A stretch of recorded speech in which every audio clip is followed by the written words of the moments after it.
The geopolitical rupture witnessed in the opening weeks of January 2026 does not represent a sudden deviation from the norm of international relations, but rather the violent, inevitable unmasking of the coercive mechanisms that have always underpinned the global capitalist economy, forcing us to confront the reality that the so-called rules-based international order was never a system of mutual benefit, but a juridical fiction designed to facilitate the extraction of surplus value from the global south to the imperial core, a facade that has now been stripped away to reveal the naked,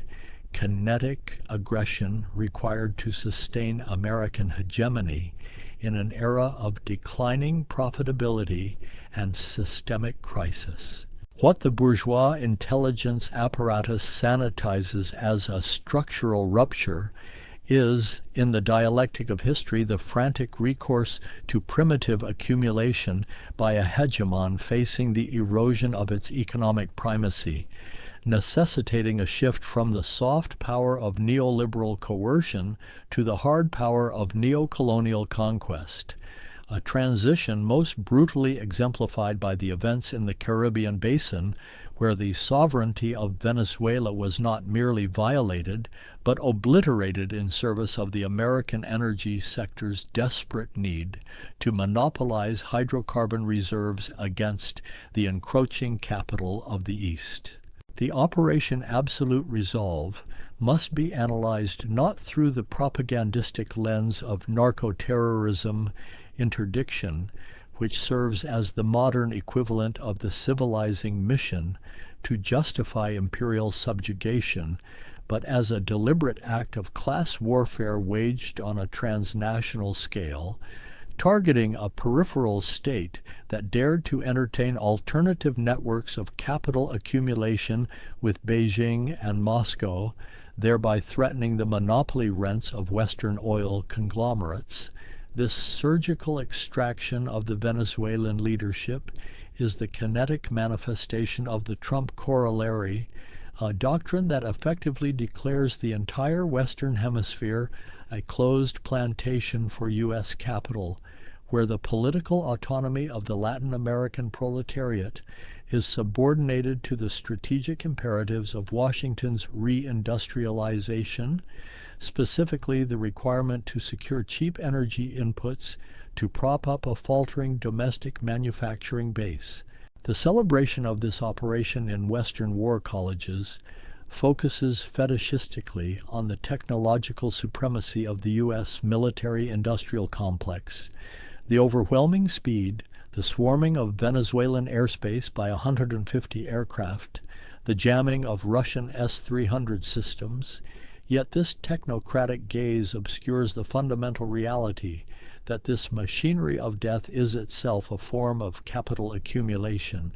a demonstration of force designed to market the efficacy of American armaments to client states while simultaneously destroying the fixed capital of the adversary. The failure of the anti-access area denial bubbles constructed by Russian and Chinese exports serves a dual ideological purpose. It delegitimizes the defensive capabilities of the global South, reinforcing the psychological hegemony of the West, and it brutally illustrates that for the periphery there is no technological shield strong enough to withstand the dictates of the imperial center when the rate of profit is at stake. The intelligence suggesting a secret agreement for a Chinese military facility in Venezuela reveals the true anxiety of the American bourgeoisie, the fear that the spatial fix of globalization, the expansion of markets to resolve internal crises, is now being contested by a rival accumulation center in Beijing, leading to a scenario where the U.S. can no longer outsource its contradictions, but must instead resolve them through direct military appropriation of resources. The immediate imposition of a blockade on Venezuelan crude and the seizure of tankers is a textbook case of accumulation by dispossession, where the legal niceties of international maritime law are suspended to allow for the direct looting of commodities, creating a shock in global energy markets that serves to discipline not only the Venezuelan populace, who will suffer the privations of this siege, but also the European allies and Asian competitors, who are reminded that the tap of global energy flows is controlled by the U.S. Navy.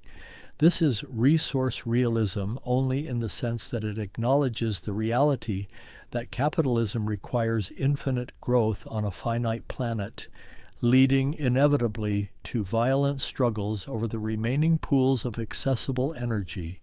a struggle in which the Venezuelan people are mere collateral damage in a clash of empires. Simultaneously, this imperialist drive extends its tentacles to the frozen north, where the ultimatum delivered regarding the acquisition of Greenland exposes the commodification of the earth itself,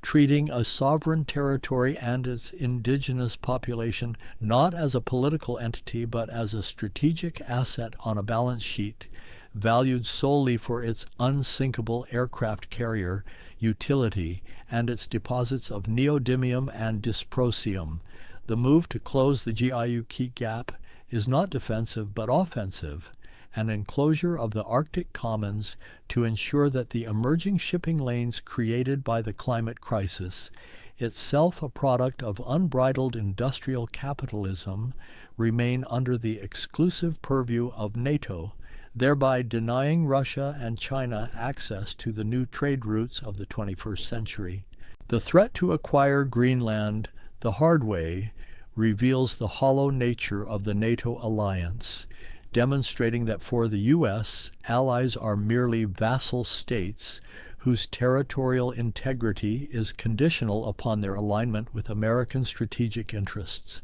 forcing European powers to confront the reality that they are junior partners in an imperial project that views their sovereignty as an obstacle to be overcome in the race for rare earth minerals essential for the reproduction of the digital economy and the weapons systems that police it.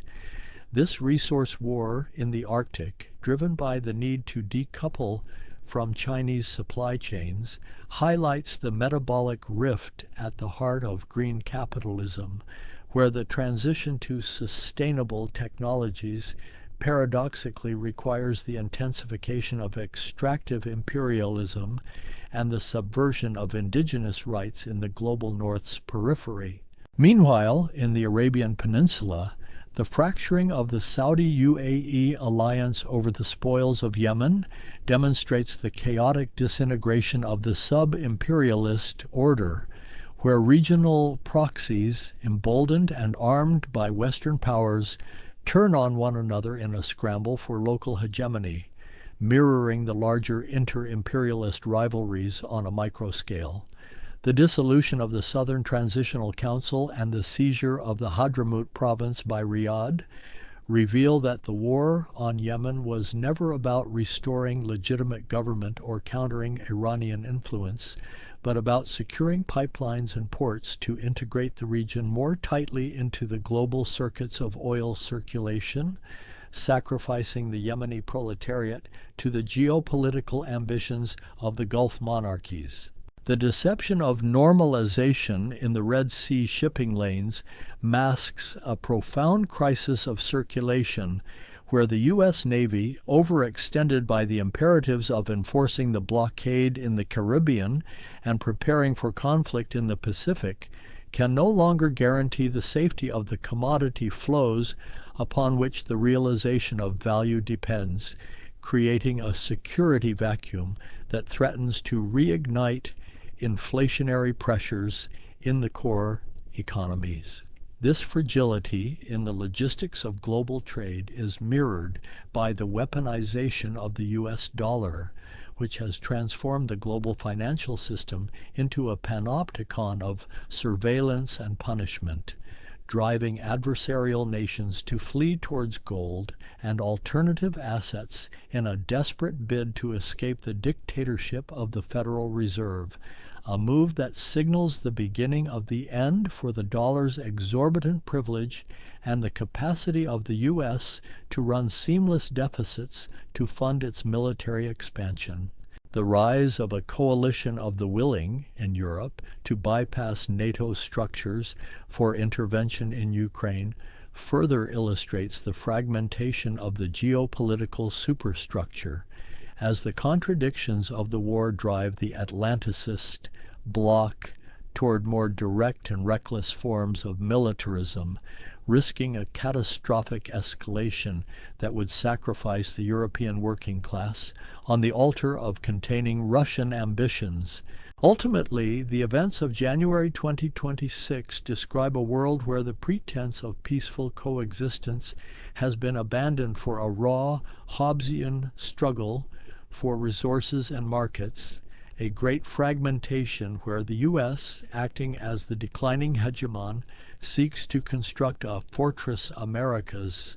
through the violent subjugation of its near abroad and the aggressive enclosure of strategic minerals, proving once again that imperialism is not a policy choice, but a systemic necessity of capitalism in its monopoly stage, a beast that must feed on the periphery to survive its own internal decay, leaving in its wake a trail of shattered sovereignties, looted resources, and a global proletariat increasingly squeezed between the hammer of kinetic intervention and the anvil of economic exploitation.